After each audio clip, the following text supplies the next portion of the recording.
chicos, les quiero explicar brevemente lo que consiste el texto ya publicado para la actividad de hoy, que son el tema de Estado, Estados nacionales.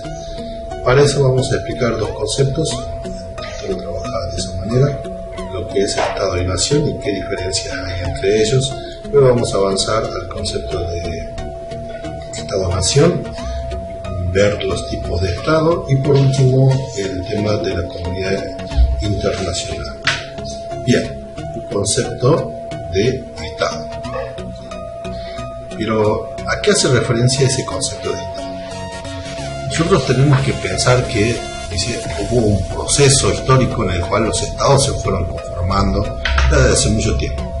En la medida que fue pasando el tiempo, esos Estados se fueron organizando de manera más compleja hasta llegar a lo que conocemos hoy. En ese sentido, ahí tenemos que diferenciar el concepto de Estado y Nación. El concepto de Estado y Nación son dos cosas diferentes. ¿Por qué dice que son dos cosas diferentes? Porque dice que históricamente nación hace mención o hace alusión a un conjunto de personas que comparten rasgos comunes, tradiciones, normas, valores, cultura.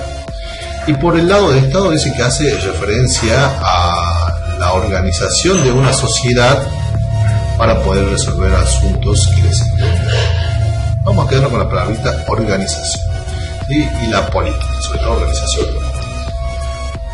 ¿Qué es lo que sucede? Dice, bueno, clásicamente se podía decir que el Estado no puede vivir sin la nación porque necesita de esa comunidad para organizarla.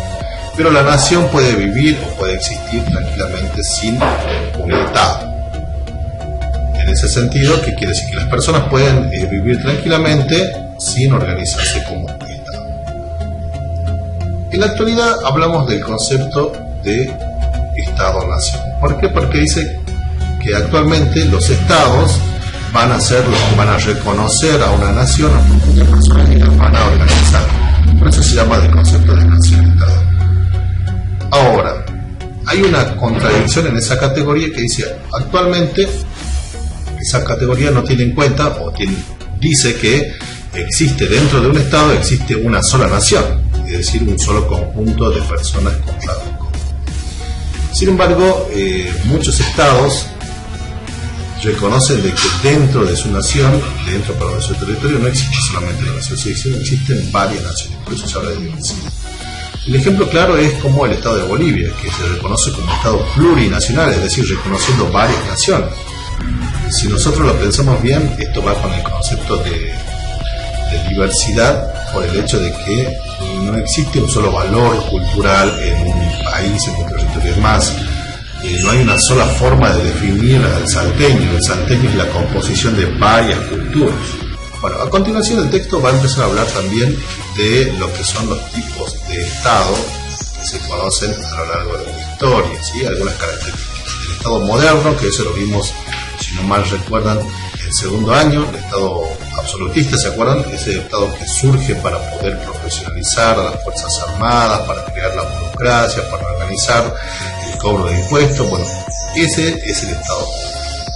Después va a surgir algo que se le va a llamar Estado liberal. El Estado liberal es un Estado en el cual ya dejamos de lado la monarquía y va a ser gobernado por una clase burguesa, por así decirlo, es la que propone un sistema de gobierno más participativo, más abierto, en el cual no se tengan en cuenta los títulos nobiliarios. Ese Estado liberal es el que conocemos nosotros o el que se caracteriza a partir del fin de la Edad Moderna, luego de la Revolución Francesa, el cual implantan los franceses en su territorio. Después ese Estado lo van a copiar muchas de las potencias o de los países latinoamericanos y de las potencias del mundo.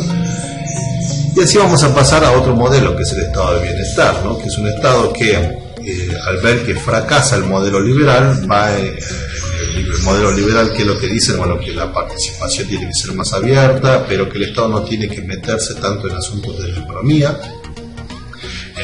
porque la economía debe estar libre. En ese sentido, el Estado de Bienestar va a aparecer cuando fracase ese modelo. ¿Por qué fracasa ese modelo? Porque hay una crisis que hace tambalear los principios liberales del libre mercado. en el cual el Estado va a tener que intervenir y modificar algunas cosas de la economía para garantizar un equilibrio de las finanzas dentro de su Estado.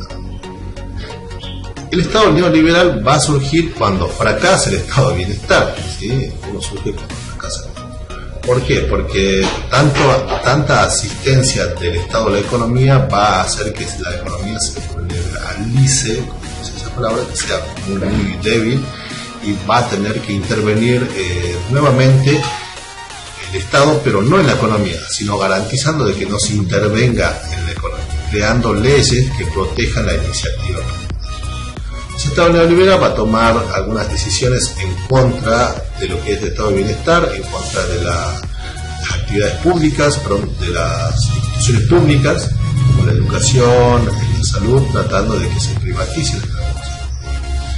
Bien, y después habla de dos tipos de Estado, el Estado monárquico y las repúblicas. El Estado monárquico son los que existen hoy en día, o las repúblicas son las que existen hoy en día, ¿no? Son estados monárquicos parlamentarios y algunas repúblicas. ¿Qué diferencia hay entre eso? Bueno, ¿cómo es la participación de la sociedad en uno y en otro? Lo voy a explicar a través de los derechos que tienen todavía los reyes. Y el Estado de Derecho o dictadura es la diferencia que se va a dar entre lo que es un Estado elegido por el voto popular y una dictadura que es la imposición de un. En ese sentido, lo que hay que hacer es caracterizar cada uno de ellos. Por otro lado, también va a hablar de que, como en este último tiempo, la comunidad internacional se ha ido conformando. ¿Qué quiere decir esto de la comunidad internacional? La relación que se da entre los estados va a conformar lo que se va a llamar comunidad internacional, la relación que se establece entre ellos. Y él dice que hay una desigualdad, ¿sí? Ya lo veíamos el año pasado en geografía, que son los países que tienen mayores ventajas en esa relación y aquellos países que no tienen tantas ventajas. Esos países que tienen mayores ventajas los vamos a llamar centrales, y los que no tienen tantas ventajas en esa relación los periféricos. ¿Qué quiere decir esto? Que hay países que pueden negociar de forma mucho más ventajosa con otros países, sacar mucho mayores beneficios, y otros no tanto. Dentro de esto, alguna serie de relación que se puede dar a través de otro tipo de instituciones. Lo va a llamar los organismos internacionales.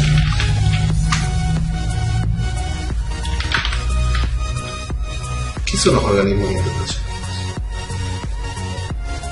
Los organismos internacionales son aquellos que están para poder mediar entre los países o para poder asistir a los países. Y él explica tres tipos de organismos internacionales. Primero, la ONU, las Naciones Unidas; el otro, los organismos de crédito; y por último, las uniones regionales entre países. Bueno, la idea es identificar cuál es el rol de esos. ¿En qué consiste la actividad? La actividad consiste en lo siguiente: tratar de reconocer los conceptos de Estado y Nación y diferenciar los tipos de Estado en la actualidad, y también los objetivos que persiguen cada uno, y a identificar los roles de los organismos internacionales en la economía. Para ello vamos a responder la siguiente: ¿qué diferencias puede notar entre Estado y Nación? Y después también nos habla la página 3 de los tipos de Estado, y la idea es que comparen qué diferencias hay entre el Estado de bienestar y el Estado liberal. Y por último, cuál es el rol que cumplen los siguientes organismos. Al último le aparece esta pregunta: ¿por qué sería tan importante que un país forme parte del Consejo de Seguridad? Bueno, para los que participaron en el modelo de naciones el año pasado lo van a poder resolver muy fácil. Si no, van a tener que leer un poquito más profundamente el texto para encontrar eso. Bueno, eso sería todo lo que tienen que hacer, lo que estamos viendo en la próxima.